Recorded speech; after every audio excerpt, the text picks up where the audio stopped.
Hi vlog! So nandito na tayo sa part 2 ng ating tutorial sa paggawa ng mga die-cut stickers gamit lamang ang Cricut Joy. So nandito pa rin tayo sa ating segment na galing-galingan dito lang sa vlog na walang patutunguhan. So ang focus nga ng video ito ng part 2 na to ay yung actual na pag-print at pagkakat ng ating die-cut stickers. So para sa pag-print, kailangan nating mag-download ng application software. Basta software siya, ang tawag dito is Photoscape. Ita-download natin siya sa Google. Basta i-search nyo na sa Google yan. Tapos i-download nyo na. Next, ito na yung ating pinakang interface ng application na Photoscape. So kapag download nyo yan, ito na itsura niyan. And then, sa taas nitong application nito na software na to, may mapagpipilian dyan. So nandyan yung viewer, editor, cutout, batch, saka collage tab at marami pa. So sa mga pagpipilian na yan, ang i-click natin ay yung print. So once na na-click nyo na yung print tab, hintayin nyo lang na mag-load yan. Tapos makikita nyo na ito yung interface niyan. So ganyan na itsura niyan. Tapos next step natin is punta tayo dito sa right side ng ating screen. May mga choices din dyan. So nandiyan yung mga options, yung printer options. So click nyo lang yung arrow para hanapin yung printer na gagamitin ninyo. So sa case ko, ang ginamit ko dito yung L5290. Tapos nandiyan din yung paper. Piliin niyo kung ano yung paper na gagamitin ninyo. So A4 ang ginamit natin. Tapos punta tayo ngayon. Next step, pag napili nyo na yung paper type saka yung printer, punta kayo rito sa cell, tapos click nyo yung arrow down, piliin nyo yung custom. Kapag click nyo yung custom, lalabas tong dialog box na ito. So, papalitan lang natin yung mga figures nitong nasa dialog box. Ibabatay natin sa size ng ating file dito sa Canva. So, kung matatandaan ninyo, yung design natin dito sa Canva, naka-centimeter yung size. Ito sa ating Photoscape, dapat siya naka-millimeter. So, ang size ng ating design is 10 by 14 centimeter. So, i-convert natin siya ngayon ng millimeter. So, 100 tapos 140. So, ang width niya ay 100 and then yung height ay 140. So, yun yung ipapalit natin figures. Pagkatapos nun, i-click nyo lang yung okay. Tapos ngayon, iyan nababasa nyo dyan, nakalagay, drop your photo here. So, ilalagay nyo ngayon dyan yung mga pictures na walang kulay, yung kulay puti yung background. So, hanapin nyo lang kung saan nyo siya dinownload dito sa left side nitong ating screen. Hanapin nyo dyan, tapos saka nyo idadrop. Apat yun, hanay, apat. Kasi apat yung kasya doon sa isang A4 na papel. Hanay. So, apat yung kukunin natin and then idadrop natin lahat dito sa ating screen. Basta mahalagang paalala, ang ilalagay nating picture dito sa photo space, yung ipiprint natin ay dapat kulay puti. Kasi nga diba dalawang set yung ginawa natin, isang kulay dilaw tapos isang kulay puti. So yung mga kulay puti lang, yung idadrop natin dito. Mamaya natin gagamitin yung may mga dilaw na background. Hanay. Again, puro kulay puti lang yung idadrop natin. So i-click lang natin yung apat and then drop natin dito sa gitna. So kung mapapansin ninyo, na-cover na nung apat na design natin itong ating papel na A4 size. Iyan yung dahilan kung bakit kailangan na apat yung gawin nating set kasi apat yung kasya sa isang A4 na papel. Sayang kasi yung space kung hindi natin i-occupy lahat. Sayang yung papel, okay? Tapos dito sa right side nito nitong ating screen, click nyo yung stretch tapos yung border, cell border, click nyo yung stretch tapos cell border. After nyan, pwede na tayo mag-proceed sa pag-print. So, para ma-print natin siya, nandito sa pinakailalim yung option ng print. I-click nyo lang yung option ng print dito sa pinaka-ilalim nitong right side nitong ating screen. Pagka-click nyo yan, ay ito na lilitaw, itong dialog box na ito, yung L5290 natin, piliin nyo na yung setting, tapos, diretso nyo na print, okay? So, ipiprint na natin siya. Kinlik ko lang tong print na nagkamalit. Ayan, kinlik ko lang tong print, and then, hintayin na natin, lumitaw, matapos yung print out natin.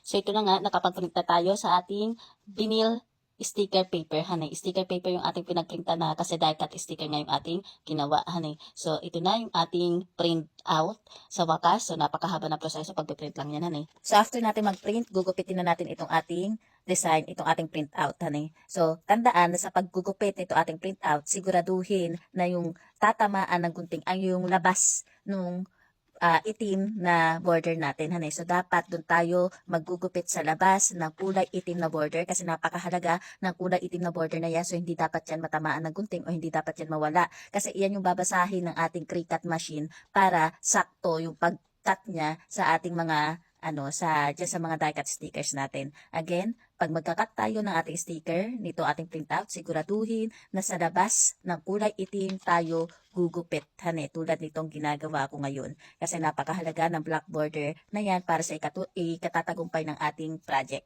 So, ito na yung nagupit nating mga design. So, makikita nyo naman diyan na as is stock pa rin o nakikita pa rin yung safe yung ating black border, honey, kasi yan yung pinakamahalaga sa ating pagkakat. Again, kapag magkakat, siguraduhin na sa labas ng kulay black border kayo maggugupit, okay? Tulad ito. Pagkatapos niya, lalagyan nyo na yan ng top, photo top, honey. Lalagyan ng photo top isa-isa kasi nga masisira itong ating design kapag nasa Cricut machine na yan. So, magkakanta gulo-gulo na yung ating project kapag wala yung photo top. So, katulad nitong nilagay ko rito, ang nilagay ko rito is ano tawag roon, glittery. Yung glittery na photo top, honey. So, again, mahalaga na malagyan ng photo top ang bawat design para hindi siya mapunit kapag nasa machine na yan. Next, proceed tayo dito sa ating pagsiset up sa ating Cricut design space. Ano? So, open lang natin yung ating design space. Close lang muna natin itong mga to. And then, ang una natin gagawin is dapat magkaroon tayo ng guide sa ating cutting mat kung saan natin ididikit itong ating mga design. Katulad nito. So, mag-create lang tayo ng blank canvas dito sa ating design space. And then, maglagay tayo ng shape. So, shape na ilalagay natin ay rectangle. Tapos, ipapalitan natin ng kulay. Gagawin natin siyang white. Tapos, nandiyan pa rin yung border na kulay itim. And then, papalitan natin syempre yung size. So, ipapalit natin yung size. Ang ipapalit natin size ay yung size ng ating ginawa sa Canva na 10 by 14 centimeters. 10 yung width, tapos 14 yung height niya. Pagkatapos, papalitan natin ngayon yung imbis na cut, gagawin lang natin siyang draw, honey. So, punta tayo rito sa taas. Piliin natin, imbis na basic cut, gagawin natin siyang draw. Magdodrawing tayo ng box dito sa ating cutting mat, honey. So, click lang natin on mat. Piliin nyo lang yung size ng inyong mat. So, sa akin, ang size nito aking mat ay 11.43 by 30 centimeters mahaba. Kasi wala na yung maliit kong mat na kulay green, honey. Tapos, piliin nyo na lang, pwede kayo pumili na kahit ano dyan, kasi magdodraw lang naman kayo, honey. Tapos, default. And then, punta tayo dito sa ating machine, papalitan natin, tatanggalin natin itong ating blade. Alisin natin yung blade kasi papalit natin yung ating pen. Yung pen na kasama dito sa binili nating Cricut machine. So, ito ang ipapalit natin kasi again, magdodrawing muna tayo ng rectangle na sa ating cutting mat. Kasi yun yung magiging guide natin kung saan tayo magdidikit ng ating print out. Kaya napakahalaga na tayo ay makapag-drawing kasi yun yung magiging guide natin. Mapapalpak tayo sa pagkakat kapag hindi sakto yung pinagdikitan natin ng ating print out. So, nakikita nyo na nagdodraw na siya. Kulay black. So, yan yung pagkakabitan natin again ng ating print out. So, ito na yung print out natin. Tapos ngayon, isasakto lang natin itong print out natin dun sa ating guide kung saan tumama yung drawing nating rectangle. So, mag-iingat tayo. Siguraduhin natin sakto kasi nga, syempre, dyan nakasalala yung pagka-perfecto ng pagkakakat, yung kasaktuhan ng cutting sa ating stickers. So, sa kaso ng aking cutting mat, nakikita nyo naman wala nang kadikit-dikit ito at aking cutting mat. Kaya ang ginawa ko ay dinagyan ko na lang ng paper tape. So, yung paper tape ang pinangkakabit ko dito sa ating cutting mat para hindi siya magalaw.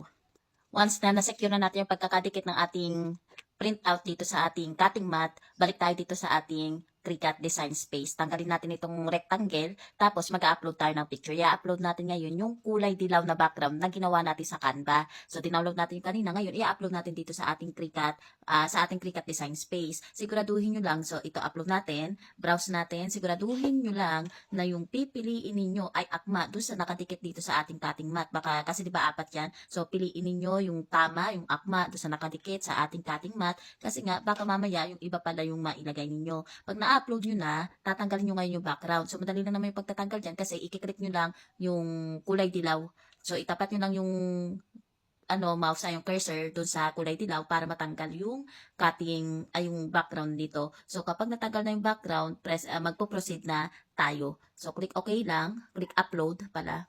Tapos, piliin natin yung single layer. So, may lilitaw pa diyang option. Piliin lang natin to single layer and then ituloy na natin yung pag-upload. Once na na-upload na natin dito sa ating design space, kapag lumitaw na yan sa ating design space, makikita nyo sobrang laki. So, i-resize natin ngayon ito. So, i-resize natin siya. Ganun pa rin kung ano yung size nito sa canvas, di ba? Kung natatandaan ninyo, 10 by 14 centimeters. So, papalitan natin ngayon itong size natin dito sa design space. Gagawin natin 10 by 14 para sakto do sa ating inedit sa Canva. So, once okay na, kapag settle na tayo dyan, puproceed tayo ngayon. Click lang natin yung make do sa ibabaw, tapos piliin natin yung on mat, and then piliin yung size ng mat, cutting mat natin. And then, i-continue natin, tapos piliin na natin yung ating materials.